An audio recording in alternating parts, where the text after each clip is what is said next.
हमारा 14 दिसंबर को 14 तारीख को हमारा साइंस का पेपर होना है, विज्ञान विषय का पेपर होना है, तो आप उसके लिए पेपर लेकर के आइए। तो ये रहा आपका मॉडल पेपर जो कि आपका हिंदी और इंग्लिश दोनों वर्जन में आपका पेपर होने वाला है और इसी तरीके से इसी आधार पर इसी पैटर्न पर आपका पूरा पेपर जो है आने वाला है। यहाँ पे हम इसका पूरा सॉल्यूशन देखेंगे, प्रैक्टिस पेपर रहेगा है ना, इसका पूरा सॉल्यूशन मैं आपको बताऊंगा। ये model paper very very important आपके लिए साबित होगा। जिस तरीके से मैंने आपकी हिंदी की तैयारी करवाई, पिछले पेपर आप जाकर के देख सकते हैं, आपके पेपर में बिल्कुल पूछा गया है। देखिए तो इस तरीके से उसका पैटर्न आपके पेपर का रहने वाला है। इससे यदि आप पूरा करके कंप्लीट करके चले गए तो आपका यहाँ पे आपके एग्जाम में इससे बहुत सारे क्वेश्चन आपको देखने को मिलेंगे। चलिए हम यहाँ पे स्टार्ट कर लेते हैं। सबसे पहले आपके निर्देश आ जाते हैं, तो पहला निर्देश पढ़िएगा, सभी प्रश्न हल करना अनिवार्य। मैं आपको एक एक क्वेश्चन का आंसर पूरे कंप्लीट करवाऊंगा उत्तर के साथ है ना। नेक्स्ट आपका प्रत्येक प्रश्न के लिए आवंटित अंक उसके सम्मुख अंकित है। प्रश्न क्रमांक 1 से 30 तक वस्तुनिष्ठ प्रश्न है, ये सारा कुछ पढ़ लीजिए, आपका रहेगा है ना। नेक्स्ट हम आ जाते हैं अपने क्वेश्चंस की ओर। तो सबसे पहले आपका क्वेश्चन आ जाता है सही विकल्प चुनकर के लिखिए। देखिए 6 नंबर के आपके स्टार्टिंग में सही विकल्प आने वाले हैं जो कि आपके 6 अंक आपको कंप्लीट कराएंगे। देखिए एक एक क्वेश्चन का आंसर ध्यान से सुनते जाना। पहला क्वेश्चन आपका बर्फ का गलनांक है 273.15 केल्विन, 373 केल्विन या फिर 473 या फिर 290। इसका आंसर क्या हो जाएगा 273.15 केल्विन। ये फर्स्ट नंबर के आंसर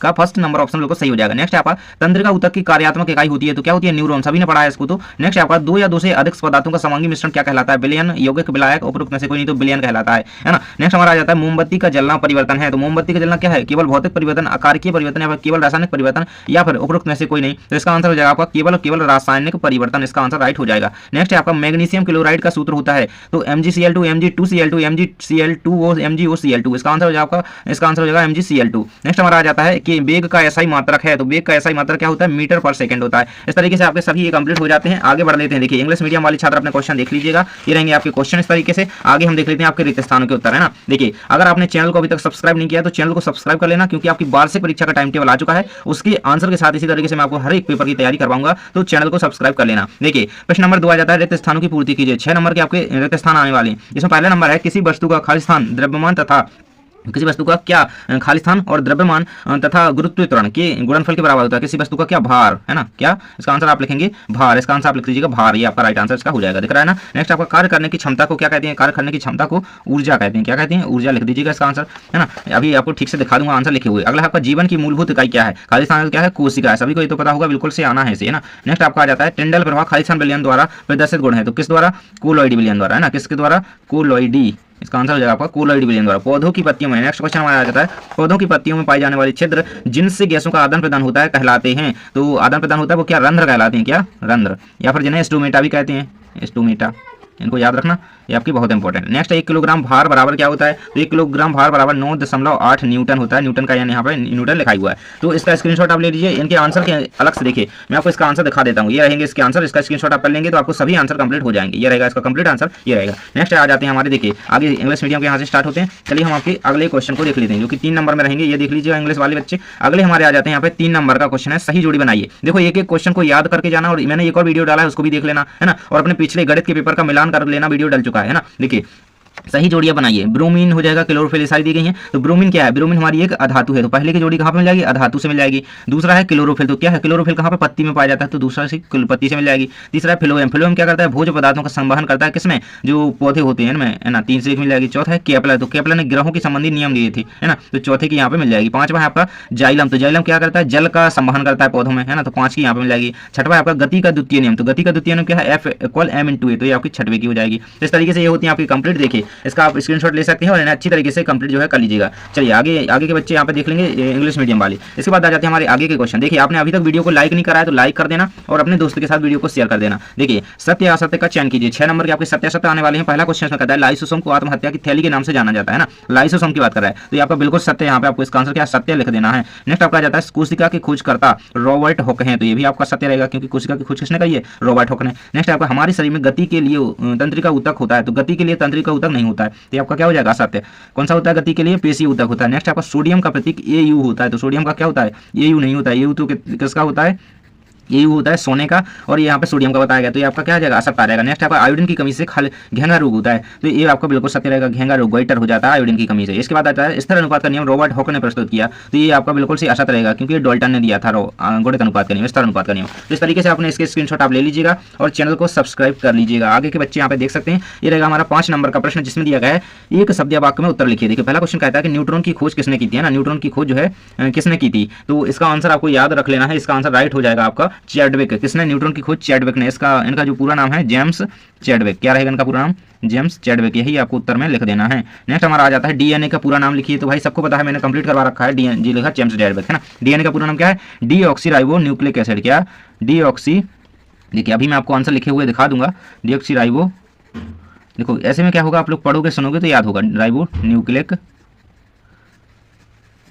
अम्ल या एसिड, है ना। तो इस तरीके से इसका आंसर कंप्लीट कर दीजिएगा। ये रहेगा आपके सामने डीएनए का पूरा नाम, ये डी का, ये एन का, ये ए का हो जाएगा। अगला है कोशिका सिद्धांत किसने दिया? तो दो वैज्ञानिक थे, कौन? स्लाइडेन और स्वान। कौन थे से? स्लाइडेन व स्वान। इन्होंने कोशिका सिद्धांत जो है दिया था, इनको याद रखना। नेक्स्ट हमारा आ जाता है अगला क्वेश्चन कि त्वरण का ऐसा ही मात्रक लिखिए। त्वरण का ऐसा ही मात्रक क्या होता है? मीटर पर सेकंड स्क्वायर। क्या होता है? मीटर, इस तरीके से लिख सकते हैं, ये आपका हो जाएगा। तो अगला क्वेश्चन है किसी वस्तु की गतिज ऊर्जा के लिए व्यंजक क्या होता है? तो किसी वस्तु की गतिज ऊर्जा के लिए व्यंजक जो होता है ई के बराबर, है ना। ई बराबर के बराबर, के बराबर गतिज ऊर्जा की बात करें, काइनेटिक एनर्जी 1/2 mv² होता है ना, ये आप याद रखिएगा, है ना। के बराबर 1/2 mv²। नेक्स्ट आपका दाब का मात्रक क्या है? मैंने पहले भी आपको बताया था, ये दाब का मात्रक आपका पास्कल है ना, इसे हम पी से प्रदर्शित करते हैं। तो इस तरीके से आपके इन सभी के आंसर हो जाते हैं। इनका आप स्क्रीनशॉट अच्छी तरीके से कर लीजिए और इनके आंसर आप यदि यहाँ से लिखना चाहें तो देखिए कुछ के आंसर यहीं पे बिल्कुल देख लीजिए आप, सही है ना, ये रहेंगे, है ना, ये रहेगा आपका आंसर। नेक्स्ट आपके आ जाते हैं यहाँ पे, देखिए इंग्लिश मीडियम वाले छात्र देख लीजिएगा और चैनल को सब्सक्राइब जरूर से कर लेना, क्योंकि वार्षिक परीक्षा की तैयारी आपकी यहीं पे होने वाली है। देखिए गुप्त ऊष्मा किसे कहते हैं? यहाँ से 2-2 नंबर के प्रश्न हमारे स्टार्ट हो जाएंगे। गुप्त ऊष्मा किसे कहते हैं? तो इसको पूछा गया गुप्त ऊष्मा क्या है? व्हाट इज लेटेंट हीट, अथवा हम कहते हैं गर्मियों में हमें किस तरह के कपड़े पहनने चाहिए और क्यों। तो चलिए हम एक एक का आंसर आपको बताते चलते हैं और याद कराते चलते हैं। देखिए तो गुप्त ऊष्मा क्या है? गुप्त ऊष्मा वह ऊष्मा होती है जो किसी पदार्थ को अपनी अवस्था बदलने के लिए लगती है, लेकिन तापमान में कोई परिवर्तन नहीं होने देती, मतलब जैसे पिघलने और उबलने में ये लगती है, ऊष्मा लगती है, तो गुप्त ऊष्मा कहलाती है। अथवा क्वेश्चन था गर्मियों में हमें किस प्रकार के कपड़े पहनने चाहिए? तो गर्मियों में हमें हल्के सूती और सफेद रंग के कपड़े पहनने चाहिए, है ना, जिसमें क्या होता है जो पसीने को सोखते हैं एक तरीके से, हमें ज्यादा मतलब सूर्य की किरणें पड़ती हैं, तो और जो कपड़े होते हैं रंग वाले कपड़े होते हैं वो गर्मी को एब्जॉर्ब करते हैं, अपने आप में अवशोषित करते हैं, तो हमें और ज्यादा गर्मी लगती है, इसलिए हमें सूती प्रकार के सफेद हल्के रंग के कपड़े पहनने चाहिए। ये कर लेना। नेक्स्ट हमारा है तत्व व यौगिक में अंतर लिखिए और क्वेश्चन है अथवा में धातु और अधातु में अंतर लिखिए। तो इन दोनों क्वेश्चन का आंसर आपकी स्क्रीन पर रहेगा, स्क्रीनशॉट इसका ले लेना। 7 का तत्व और यौगिक में अंतर दिया गया है, इसके बाद धातु और अधातु में अंतर दिया गया है, और चैनल को सब्सक्राइब कर लेना, जानकारी टीच को। नेक्स्ट आपका आ जाता है टिंडल प्रभाव क्या है? 8वें नंबर का प्रश्न है। अथवा हम कहता है भौतिक और रासायनिक परिवर्तन के 2 उदाहरण लिखिए ना, 2 नंबर का प्रश्न है। चलिए मैं आपको इसका आंसर दिखा देता हूँ। ये रहेगा आपका टिंडल प्रभाव क्या है? तो टिंडल प्रभाव वह दृश्य प्रभाव जिसके तरल में महीन कण मौजूद होते हैं, ये आंसर इसका रहेगा। और देखिए टिंडल प्रभाव किस कोलोइड विलियम द्वारा प्रदर्शित होता है, इसका याद रखना। आपको भौतिक और रासायनिक परिवर्तन के 2 उदाहरण। भौतिक परिवर्तन का उदाहरण क्या है? एक तो हो जाएगा रासायनिक परिवर्तन का उदाहरण क्या हो जाएगा? मोमबत्ती का जलना, आंगले हमने देखा पीछे आगे अभी। और भौतिक परिवर्तन क्या है? बर्फ का पिघलना। बर्फ जो है ठोस से जब पानी में पिघलती है तो वो भौतिक परिवर्तन है। पानी का बाष्पीकरण, पानी भरा भरा उड़ जाए, है ना, बाष्प के रूप में, गैस के रूप में, तो क्या है? भौतिक परिवर्तन। रासायनिक परिवर्तन जल का इतिहास, जल का बनना, लोहे में जंग लगना, ये क्या है? रासायनिक परिवर्तन है, याद रखना। नेक्स्ट हमारा आ जाता है यहाँ पे रदरफोर्ड की परमाणु मॉडल की 2 कमियां लिखिए। 2 नंबर का प्रश्न है। इसके अथवा में कहता है कि समस्थानक एवं संभारक में अंतर लिखिए ना, समस्थानक और संभारक में आपको अंतर लिखना है। तो ये रहेगा आपकी स्क्रीन पर रदरफोर्ड के परमाणु मॉडल की 2 कमियां लिखिए, ये रहेगा आंसर यहाँ पे देख सकते हैं। रदरफोर्ड के मॉडल में यह बताया गया था कि इलेक्ट्रॉन परमाणु के केंद्रीय नाभिक के चारों ओर गति करती है ना, यह स्थिर नहीं रहता। इसके बाद दूसरी कमी ये रहेगा, ये बताई गई है। इसके बाद समस्थानक एवं संभारक में अंतर, तो इसे कंप्लीट कर लेना, कंप्लीट आंसर आपके सामने दिया गया है ना। जानकारी टी चैनल को सब्सक्राइब जरूर से कर लेना। अगला क्वेश्चन है आपका परमाणु संख्या से आप क्या समझते हैं? परमाणु संख्या से क्या आशा है ना। इसके अथवा में दिया गया है यहाँ पे संयोजकता किसे कहते हैं? तो चलिए मैं आपको दोनों का आंसर आपको बता देता हूं, इसका स्क्रीनशॉट कर लेना। ये रहेगा परमाणु संख्या। परमाणु संख्या वह संख्या होती है जो किसी तत्व के परमाणु में प्रोटॉनों की संख्या को प्रदर्शित करती है। नेक्स्ट आपका देखिए हर एक तत्व की परमाणु संख्या होती है ना, मतलब उसकी संख्या को दर्शाती है ना, उसके प्रोटॉनों की संख्या को प्रदर्शित करती है। संयोजकता, संयोजकता वह क्षमता होती है जिसके द्वारा एक परमाणु दूसरे परमाणु से जुड़कर के रासायनिक यौगिक बनाता है। यदि आपको पता हो तो ऑक्सीजन की संयोजक क्षमता बताइएगा। नेक्स्ट आपका है रक्त के 2 कार्य लिखिए। देखिए लास्ट क्वेश्चन आपका नीचे आ जाता है, रक्त के 2 कार्य लिखिए, right the function of blood. Blood के आपको कार्य लिखने हैं। तो चलिए मैं आपको इसका आंसर दिखा देता हूं, ये रहेगा आपके इस क्वेश्चन का आंसर जो कि दिया गया। रक्त ऑक्सीजन और कार्बन डाइऑक्साइड का आदान प्रदान करता है। रक्त शरीर के अंगों में पोषक तत्व हार्मोन पहुंचाने के भी कार्य करते हैं। इसके बाद आपका अगला क्वेश्चन नेक्स्ट पेज में आ जाएगा। देखिए यहाँ पे कहा गया है कि जाइलम एवं फ्लोएम में 2 अंतर लिखिए ना, अथवा है यहाँ पे 11 नंबर के प्रश्न का, है ना। सब्सक्राइब नहीं किया है तो कर लो जल्दी से, क्योंकि अगले पेपरों की तैयारी इसी तरीके से होगी। देखिए जाइलम फ्लोएम, जाइलम पानी और खनिजों का संवहन करता है, और फ्लोएम क्या करता है? फ्लोएम भोजन का संवहन करता है। तो एक अंतर आपका हो जाएगा, 2 ही अंतर दिए गए हैं ना। नेक्स्ट आपका पादप व जंतु कोशिका में 2 अंतर लिखिए, और अथवा में न्यूरॉन का नामांकित चित्र बनाइए, है ना। तो मैंने आपको 4 अंतर इसमें बता दिए हैं, आपको 2 याद कर लेना। देखिए 4 ही कर लेना, क्योंकि 4 नंबर में भी आएगा। देखिए पादप एवं जंतु, पादप कोशिका, जंतु कोशिका। कोशिका भित्ति उपस्थित होती है, इसमें जो है अनुपस्थित होती है। इसमें प्लास्टर या क्लोरोप्लास्ट पाए जाते हैं, क्योंकि पौधों में ही क्लोरोप्लास्ट पाए जाते हैं, पत्ती में, इसमें जंतुओं में नहीं पाए जाते हैं, है ना। इसमें रिक्तिका बड़ी होती है, इसमें छोटी होती है। यह आकार में छोटी स्थायी होती है, यह आकार अस्थायी होता है, परिवर्तनशील होता रहता है।